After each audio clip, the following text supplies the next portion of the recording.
जो कभी अपनी उपस्थिति दर्ज नहीं करवाते, जो कभी सामने नहीं आते। सामने कौन आया है? ब्रह्मा विष्णु और महेश, तीनों को कह दिया कि तुम ही संभालो। लेकिन उससे भी बड़ी शक्ति है नारायण। एक पुराण है श्रीमद् देवी भागवत महापुराण, ये श्रीमद् भागवत महापुराण है। दूसरा है श्रीमद् देवी महापुराण, श्रीमद् देवी भागवत महापुराण, जिसमें 9 देवियों का पूजन होता है नवरात्रों में। वो पुराण कहता है कि नारायण से ही ये तीनों प्रकट हुए। नारायण की नाभि कमल से ब्रह्मा प्रकट हुए हैं। ब्रह्मा प्रकट हुए तो ब्रह्मा की भ्रुकुटी से महादेव जी प्रकट हुए, उन्हीं से विष्णु प्रकट हुए। और उनकी अर्धांगिनी यानी माँ भगवती, उससे ये सब जगत, ये प्रकृति जो आप अपने सामने देखते हैं, वो सब आपके बीच लाया गया, निर्माणाधीन है, निर्माण किया गया। क्योंकि परिवार और वंश जब बढ़ता है जब स्त्री साथ हो किसी पुरुष के। एकमात्र ये पुराण ऐसा है जो ये कहेगा कि माँ भगवती के कारण ही सब बना है। बाकी सब में नारायण को सर्वोच्च माना गया है, सर्वश्रेष्ठ माना गया है। लेकिन बगैर स्त्री के किसी वंश को बढ़ाना वो असंभव है। इसलिए नारायण के साथ चाहे विष्णु की अर्धांगिनी हो, चाहे महादेव जी की अर्धांगिनी हो, चाहे ब्रह्माणी हो, कोई भी देवी का स्वरूप हो, वो कभी बहन बनकर, कभी पत्नी बनकर, वो किसी ना किसी रूप में इस प्रकृति को बनाने में अपना साथ दिया है। तो माँ भगवती की असीम अनुकंपा हम सभी पर ये रहनी भी चाहिए। और ये नहीं भूलना चाहिए कि अकेला पुरुष अधूरा है बिना स्त्री के। और जब तक स्त्री ना हो और स्त्री के भी जीवन में पुरुष ना हो तो वो सौभाग्यवती नहीं होती, और तब तक उसका वंश भी नहीं बढ़ सकता। तो इन तीनों को विशेष भार सौंपा गया है, ब्रह्मा विष्णु और महेश को।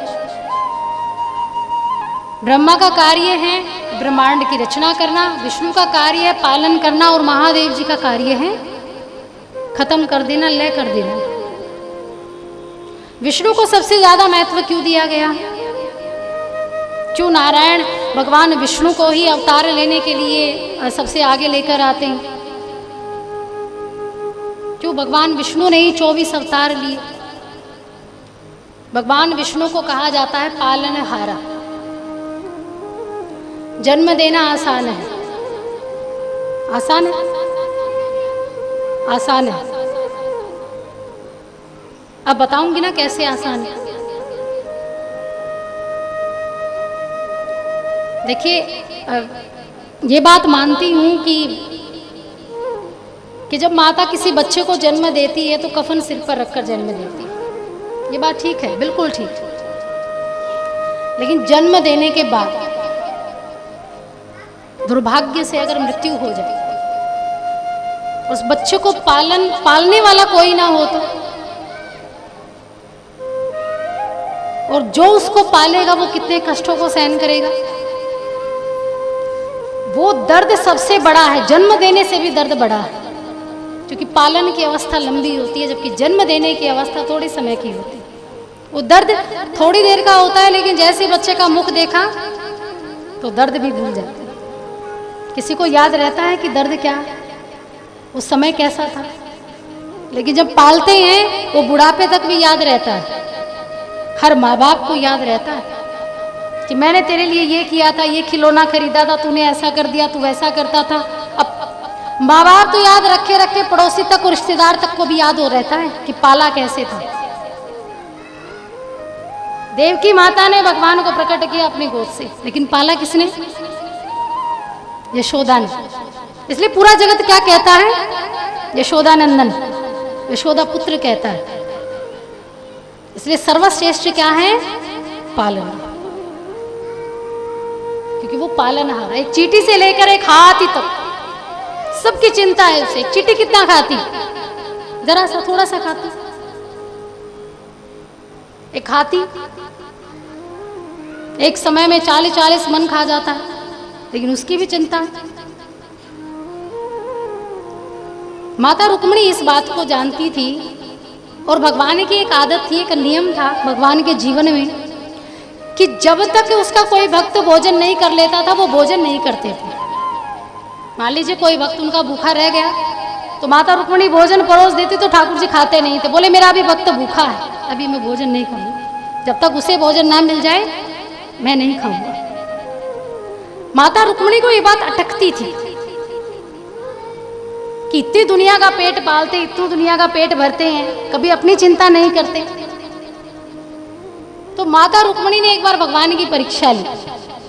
अब माता रुक्मिणी ने क्या किया, बाहर गई, आंगन में एक चींटी को पकड़ा और एक डिब्बी में बंद कर दिया। अब डिब्बी में बंद कर दिया, अब छुपा दिया। ठाकुर जी के सामने थाली परोसी और ठाकुर जी भोजन करने लगे, क्योंकि माता रुक्मिणी देखना चाहती थी कि भगवान अपने भक्तों के प्रति कितने सजग हैं, कितना वो प्रेम करते हैं अपने भक्तों को। आज यही देखूंगी। अब ठाकुर जी भोजन करने लगे तो माता रुक्मिणी ने कहा कि प्रभु कुछ आप भूल रहे। बोले कुछ भी नहीं भूला। बोले सोच लीजिए। भगवान ने थोड़ी देर देखा, समझा, लेकिन भोजन तो सबने कर लिया, सभी पृथ्वी निवासी भोजन करके विश्राम करने चले गए। तो कहा प्रभु आपका कोई भक्त भूखा है। जहां तक मुझे याद है भगवान ने कहा कि कोई भक्त भूखा नहीं, सबने भोजन कर लिया। बोले महाराज है। ठाकुर जी भोजन कर रहे थे, अब 2-4 निवाले खा लिए बात करते करते। अब झट से रुक्मिणी जी ने वो डिब्बी निकाली जिसमें चींटी बंद थी। अब वो निकाली और कहा देखो महाराज प्रभु आपका ये भक्त भूखा है। अब भगवान ने कहा रुक्मिणी जरा इसके मुख में तो देखो। और जैसे ही रुक्मिणी जी ने देखा तो चींटी के मुख में एक चावल का दाना था। अब माता रुक्मिणी सोच में पड़ गई कि ये कैसे आया। अब वो आया कैसे था। माता रुक्मिणी जब चींटी को बंद कर रही थी डिब्बे में तो वो तिलक लगा रही थी, और तिलक के साथ अक्षत लगाया जाता है। अक्षत मतलब चावल लगाया जाता है। तो जैसे ही डिब्बे में बंद किया तो वो चावल डिब्बे में गिर गया। तब भगवान ने कहा हार गई हो तुम शर्त। क्या चाहती थी, क्या दिखाना चाहती थी कि मुझे अपने भक्तों की चिंता नहीं, मुझे हर भक्त की चिंता। ये देखो इसे भोजन मिल गया। रुक्मिणी ने कहा प्रभु सच में आपको पालनहारा कहते, आपको इतनी चिंता है सबकी।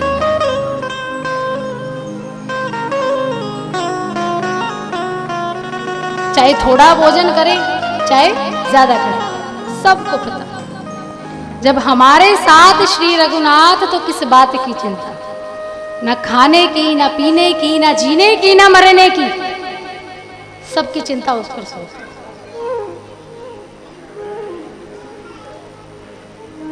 खिलाने वाला भी वही है। एक रोचक प्रसंग है। एक बार अब ऐसे एक आध हो जाता है श्रोता जो कभी भिड़ने के लिए तैयार रहता है। तो ऐसे एक श्रोता थे, कथा हो रही थी, कोई कथा व्यास गद्दी पर बैठे थे। तो वो यही समझा रहे थे प्रसंग में कि भगवान को सबकी चिंता होती है, वो सबको निवाला मुख में देते हैं, सबका भोजन का प्रबंध करते हैं, खाने पीने रहने का सब प्रबंध वही करते, खिलाने वाले वही हैं। अब उस व्यक्ति ने कहा ऐसे कैसे खिलाने वाले भगवान हैं, और जब तक हम नहीं कहेंगे, जब तक हम नहीं चाहेंगे तो खाएंगे क्यों, ये तो हमारी मर्जी, हम खाएं या ना खाएं। अब व्यक्ति ने खड़े होकर झगड़ना शुरू कर दिया, तर्क वितर्क करना शुरू कर दिया कथा व्यास जी से। अब कथा व्यास जी ने तो तर्क वितर्क में हाथ जोड़ लिए, बोले हमें तो खिलाने वाला वही है, लेकिन समय ऐसा आएगा तुम खाना भी नहीं चाहोगे तब भी खाना पड़ेगा। अब उस व्यक्ति ने ठान लिया कि मैं देखना चाहता हूं कि भगवान मुझे खिलाएगा कैसे। मैं जब स्वयं नहीं खाना चाहूंगा तो किसकी हिम्मत है जो मुझे खिला दे। घर गए, अपनी पत्नी को कहा कि मैं यहां से जा रहा हूं एक रात के लिए, मुझे ढूंढना मत, मेरे पीछे पीछे मत आना, आज मैं देखना चाहता हूं कि भगवान मुझे कैसे खिलाएंगे। ऐसे कैसे खिलाते हैं? कोई भी कह देता है भगवान खिलाते हैं। आज मेरी मर्जी चलेगी। अब दूर जंगल में गए, वहां एक पेड़ पर बैठ गए, लेकिन उसका बेटा आया, कहा पिताजी क्यों जिद पर अड़े हो, भोजन कर लो। अब खूब टिफिन पैक करके लाया, वृक्ष के नीचे रख दिया। बोले जब मन करे तब खा लेना। अब बोले हम नहीं खाएंगे भोजन, और पेड़ के ऊपर बैठ गए। अब हुआ ये कि रात्रि को वहां कुछ डकैत आए, चोरी चकारी करने वाले। अब वो उसी रास्ते से गुजर रहे थे तो देखा इतना बड़ा टिफिन रखा है भोजन का। अब चोरी करने के लिए आए थे, किसी को मारने के लिए, लूटने के लिए उस स्थान से जा रहे थे। तो इतना बड़ा टिफिन रखा, तो एक ने कहा कि बड़ी अच्छी खुशबू आ रही है, इसमें जरूर अच्छे खाने की चीजें। तो दूसरे ने कहा हाथ मत लगाओ, इसमें बम भी हो सकता है। बोले नहीं, खुशबू तो बड़ी अच्छी आ रही। बोलो टिफिन रखा है तो फिर तो कोई और भी मिलेगा, उसे ढूंढो कौन है। हो सकता है हमारा कोई पहरेदार हो, हमें पकड़वाना चाहता हो। अब देखा तो ऊपर महाशय टंगे पड़े हैं वृक्ष पर। अब देखा, उसको कहा नीचे आओ। बोले नहीं आएंगे। बोले नीचे आते हो या बंदूक चलाऊं? अब वो बेचारे डरते डरते नीचे आए। अब एक को भूख लगी थी, डकैतों में से एक को, तो उसने सोचा कि चलो टिफिन को खोल लेते हैं, खाते हैं। और टिफिन को खोला तो जैसे ही खाने लगा तो दूसरे ने कहा हो सकता है इसमें जहर हो, जहर हो, हमें पकड़वाने के लिए इसमें जहर मिला दिया हो, जैसे ही हम खाए तो हम पकड़े जाएं, मर जाएं। तो सरदार ने कहा तो फिर क्या किया जाए? बोले इसको खिलाओ, मरेगा तो ये मर जाएगा, इसको पकड़ो। बोले इधर आ, ये भोजन ये खा। बोले मैं नहीं खाऊंगा। बोले खाना पड़ेगा, ऐसे नहीं तो ऐसे खाएगा। बोले खाना तो पड़ेगा। बोले महाराज हाथ जोड़ता हूं, कुछ भी काम करवा लो, लेकिन ये भोजन मत खिलाना। अब सरदार ने कहा तुम ऐसा करो, एक तो इसके हाथ पकड़ो पीछे और एक इसके मुख में दो। अब एक ने तो हाथ पकड़ लिए, और वो महाशय भी इतने तेज थे क्योंकि जिद थी कि मैं नहीं खाऊंगा, कैसे खिलाने वाले हो। अब दांत कस के बंद। अब सरदार ने कहा इसके पीछे एक मुक्का लगाओ, तब मुंह खोलेगा। अब जैसे ही दूसरे ने एक चपट लगाई तो उसका मुख खोल गया, खुल गया। अब तीसरे ने उसके मुख में निवाला दे दिया, फिर से बंद कर लिया। बोले एक और खाओ, एक से नहीं मरेगा। फिर दूसरे ने कोनी लगाई और फिर इतना बड़ा मुख खुला तो दूसरे ने फिर निवाला दे दिया। अब वो मृत्यु तो नहीं हुई, उसमें जहर थोड़ी ना था। अब गटके ना मुख में ही दबा के। अब डकैतों ने क्या किया, नाल जो थी, बंदूक की नाल होती है, वो माथे पर रख दी। बोले सटको इसको, इसे गटक जाओ नहीं तो तुम लटक जाओगे। अब बेचारा क्या करे, मरता क्या ना करता, अंदर गया।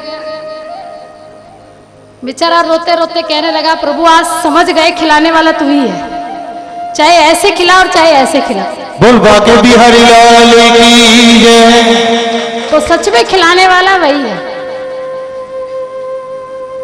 वो जब चाहे, जरूरत हो तो जरूरत की वस्तु उपलब्ध भी करवाता है, लेकिन कब, जब आवश्यकता हो ज्यादा। तो ये बड़ा रोचक प्रसंग था।